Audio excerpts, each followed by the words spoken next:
This is an Irreverent podcast. Check out irreverent.fm for shows from all our friends. Hello and welcome to Exvangelical, a show exploring the world inside and outside the evangelical subculture. I'm your host, Blake Chastain. I want to spend some time today talking about some trends that we've seen online and in the news on a near daily basis, which is this tendency for Christian nationalists to begin to openly embrace that label, something that was initially an epithet hurled at them by the mainstream media and as a way to distinguish between different elements of Christianity in America. It is something that now is just being blatantly and openly accepted by their proponents. What I'm going to say is really an adaptation of a couple of essays that I've written over at the Post-Evangelical Post. You can subscribe over at postevangelicalpost.com and also help directly support this show. Now, white evangelicals in America have been heavily scrutinized, and rightly so, since the 2016 election. Their widespread support of Trump and Trumpism escorted an unqualified, megalomaniacal, corrupt, and amoral real estate magnate and self-styled reality TV star to the White House. Once Trump was ensconced there, white evangelicals enacted their long-standing sociopolitical agendas with alarming speed. The relationship was mutually beneficial. Trump knew that he owed his victory to white evangelicals, and white evangelicals knew that they owed their ability to pursue their agenda to Trump's permissiveness. In response, people began speaking up. Online, there were hashtags like Exvangelical, Church 2, Empty the Pews, Deconstruction, Expose Christian Schools, Leave Loud, and others. In the press, journalists began exploring why white evangelicalism would support such a demagogue, to varying effect. In the broader book market, experts from various disciplines began interrogating white evangelicalism's foundations, practices, and beliefs. Finally, the critical voices that have been present in academia for decades became more prominent. Throughout this period, the favored status white evangelicals enjoyed within traditional media began to wane. While white evangelicals will claim that they have always been outsiders, and still are, that is categorically false. Evangelicals have long maintained access to traditional media, even during and after the Trump era. Some examples: in 2017, Tim Keller published the essay, "Can Evangelicalism Survive Donald Trump and Roy Moore?" in The New Yorker, as a way to distance evangelicalism from its worst predilections, prejudices, and sins. 5 years later, in 2022, David Brooks highlighted a number of so-called moderate evangelicals, including Keller, who are trying to change evangelicalism from within in the pages of the New York Times.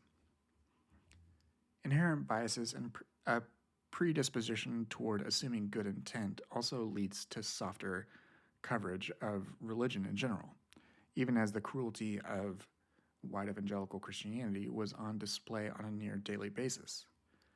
Whether it was the relentless pace of sex and abuse scandals within conservative evangelical churches, the increasing hold of conspiratorial thinking via QAnon and evangelical pews, or participation in propagating the big lie about the 2020 election, somehow the religious angle can still be missed.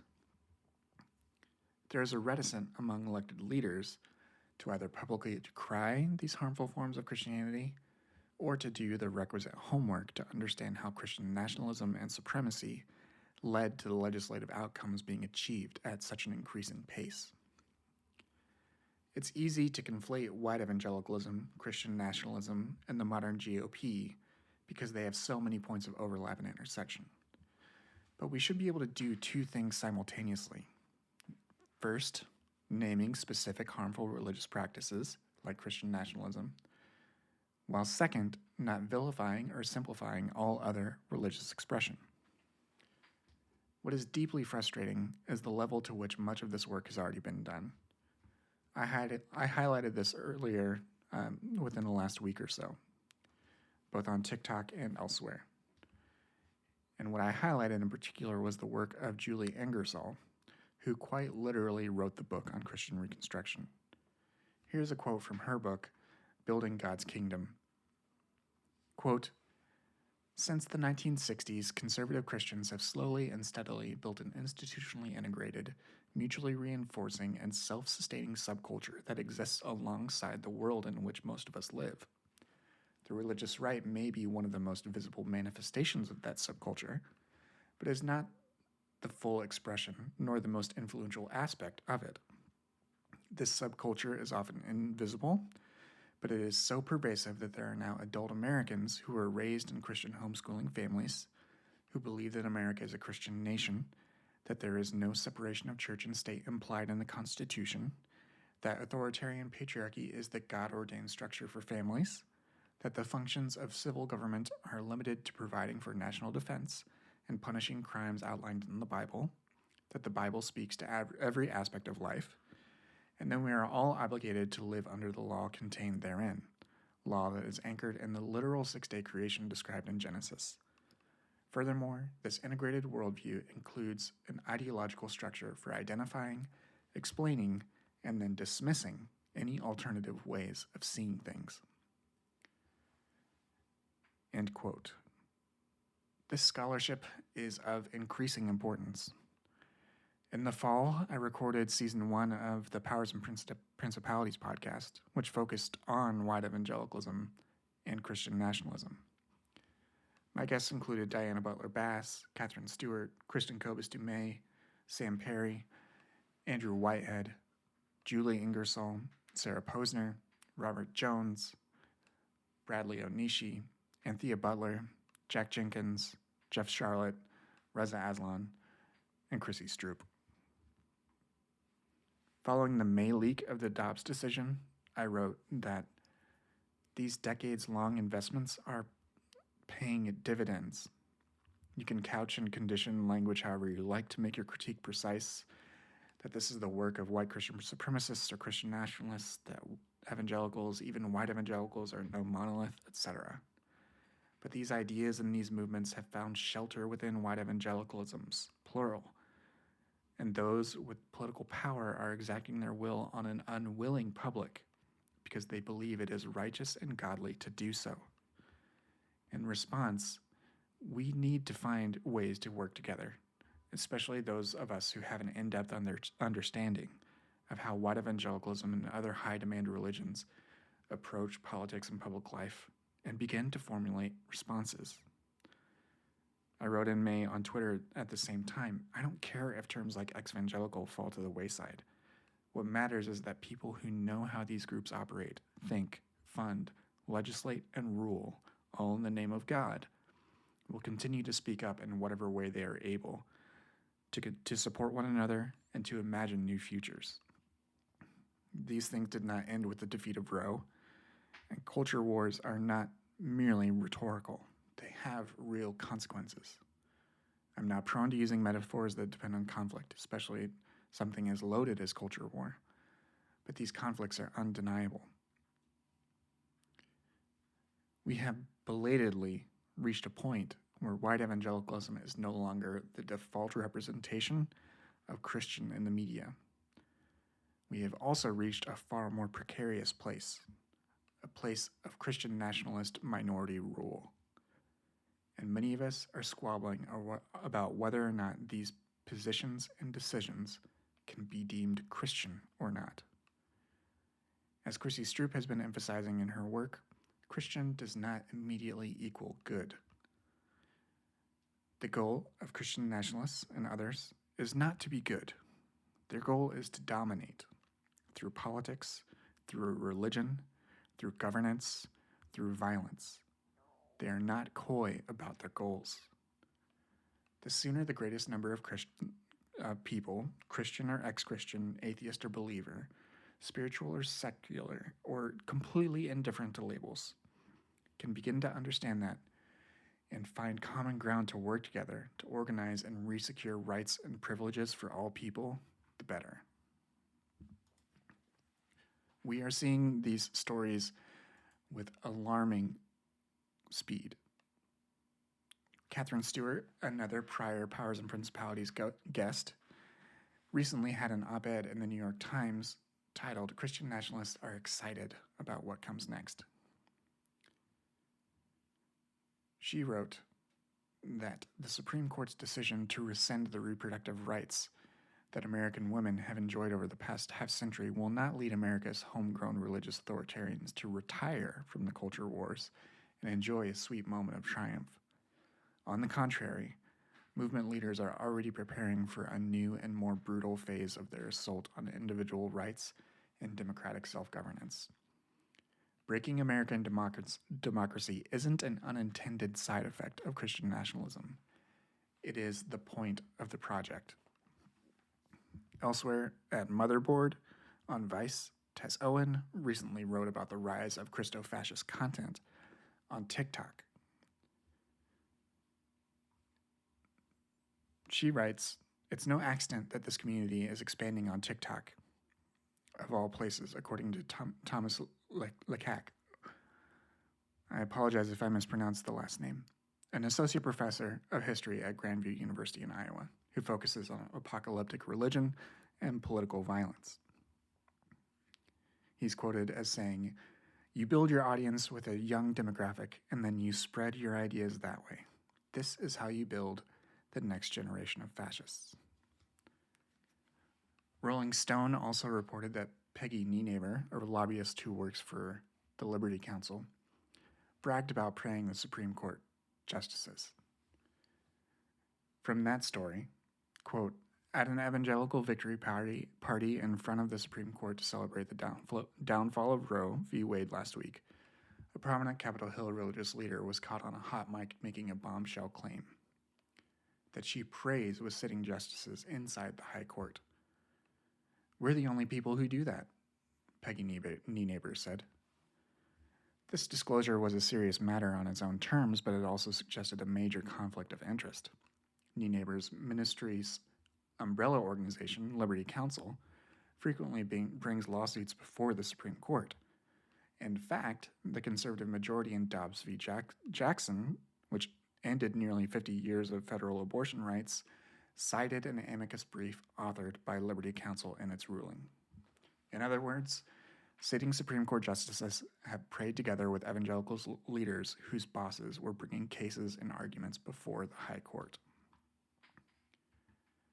What's important to note for those who do not have experience within evangelical culture is that while this was certainly a flub on the part of Nienaber, it was absolutely a point of pride, which is why she was bragging about it. Evangelicals love to court power and seek dominion.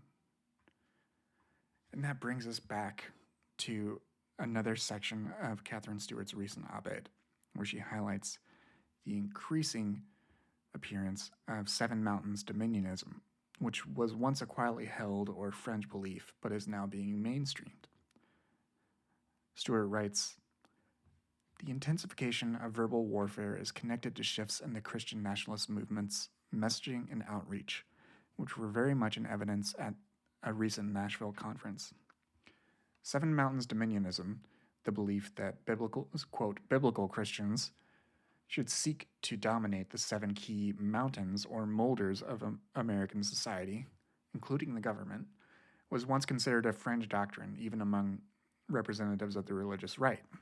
At last year's Road to Majority Conference, however, there was a breakout session devoted to the topic.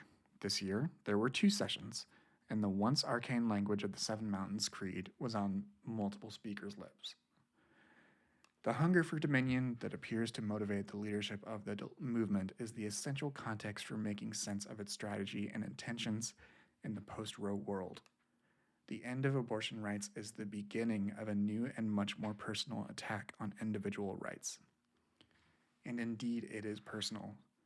Much of the rhetoric on the right invokes visions of vigilante justice. This is about, quote, good guys with guns, or neighbors with good eavesdropping skills, heroically taking on the pernicious behavior of their fellow citizens. Among the principal battlefields will be the fallopian tubes and uteruses of women. Democrats, leftists, progressives, and activists need to read up on these trends.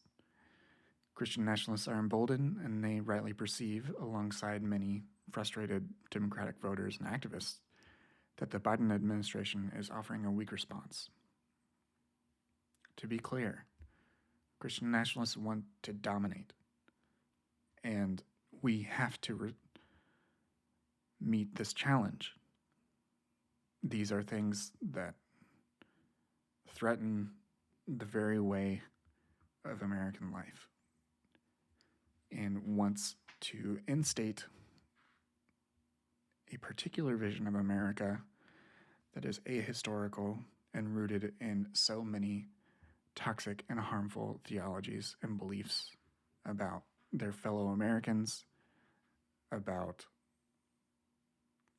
the makeup of Christianity.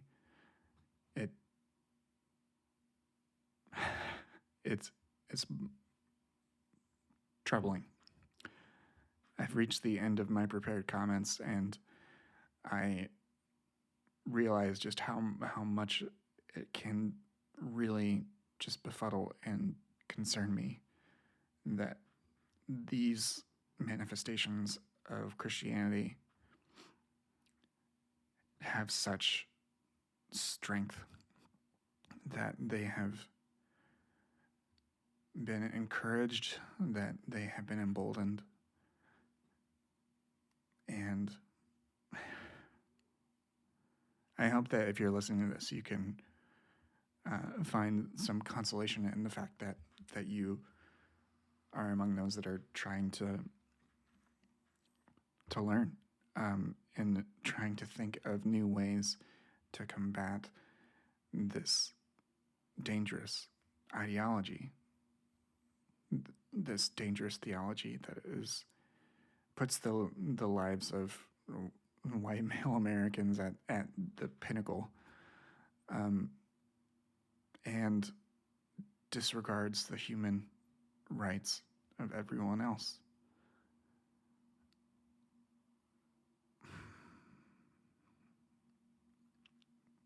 So please continue to think and imagine new futures that can combat this type of rising Christian nationalism. I mean, I'm all about naming it, and they are fine with claiming it. But that doesn't mean that the conflict ends there. It just makes the stakes clearer. One of the ways that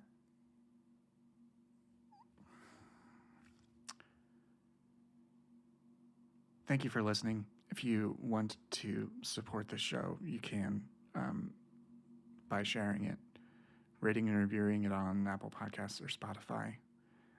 If you would like, you can subscribe to my newsletter at Post-Evangelical Post. It's also the most direct way to support this show. You can do so at $4, $6, or $8 a month and receive ad-free podcast feeds. I donate 25% of net proceeds to 2 organizations that help populations that have been harmed by white evangelicalism. Those are White Homework, that produces anti-racist educational content, and the Religious Exemption Accountability Project, which is seeking redress against Christian colleges that discriminate against LGBTQ students. You can reach me at contact@exvangelicalpodcast.com. Follow me on Twitter at brchastain, and on Instagram and TikTok at brchastain_. All right, everyone. Talk to you soon.